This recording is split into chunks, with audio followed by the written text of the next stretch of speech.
You are about to hear The Jew, a Negro, Being, a Study of the Jewish Ancestry, from an Impartial Standpoint, by Arthur T. Abernethy. Narrated by Will Stauff.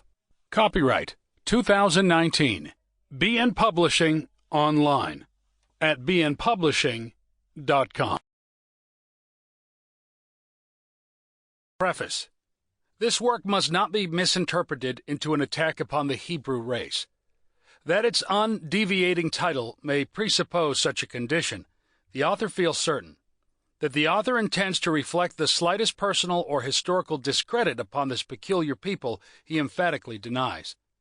It is the duty of history to chronicle events and incidents connecting with individuals or nationalities which create events, without the slightest suggestion of favor, fear, or suspicion. Cicero, the Roman, said, "It is the first and fundamental law of history that it should neither dare to say anything that is false, nor fear to say anything that is true, nor give any just suspicion of favor or disaffection." What is written here is based on the author's unprejudiced researches among historians who have both favored and criticized the Jews as a race, and their principal historical characters as individuals. The Jew has had high place in the history of the world. He has figured in the military, political, social, religious enterprises of almost every country. He has been characteristically nomadic, going from place to place, and taking active part in the affairs of state everywhere, but building no kingdom of his own. From the earliest days of the race, when Menes, said by some to have been from the loins of Ham, while accredited as the offspring of Shem by equally eminent historians, first occupied the throne of Egypt, to the days when Joseph formed the first money, stock, and land trust by effecting a corner on all the food products of Egypt's fertile country, and requiring of his Jewish brethren their lands, money, and, in many instances, their families as remuneration to Pharaoh. Even to the days of the modern Rothschilds, the Jews have been prominent in the conduct of state in nearly every nation. Abraham was everywhere, counseling with the monarchs of nations through which he migrated, and he not infrequently found it to his advantage to juggle the truth, which he unhesitatingly did not on 2 occasions to save himself from the unpleasantness of being put to death. We find Ezra, a scribe of Moses, exercising great authority under Cyrus when he was king of Persia. Daniel had already served uninterruptedly as Babylon's prime minister for the remarkable space of 65 years when Darius, with his ally Cyrus, destroyed the kingdom of Babylon and promoted Daniel to even higher place of state by making him chief of 3 presidents, to whom he had distributed the government of his great empire.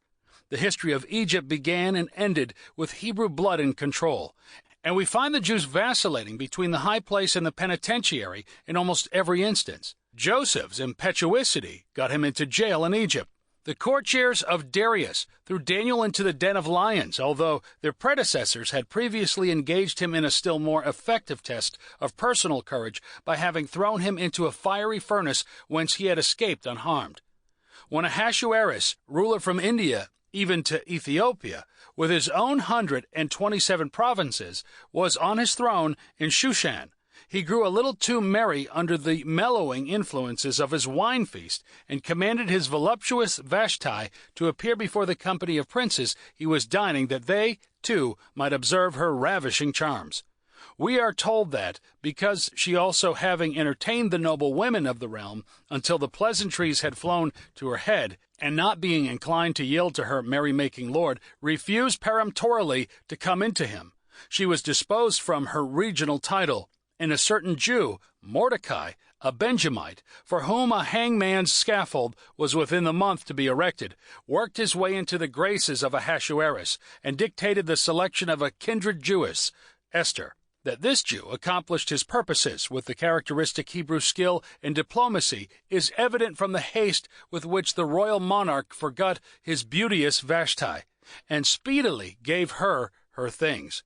And, as it is further said, the king loved Esther above all the women, which was a very unique compliment and distinction, as he had a splendid assortment always on hand, and Vashti was regarded as incomparable in charms. Mordecai was not long in being called the place of uncompromising rival, Haman, as a chief adviser to the king, and he celebrated his authority by hanging the blundering Haman on the scaffold Haman had so cheerfully Sample complete. Ready to continue?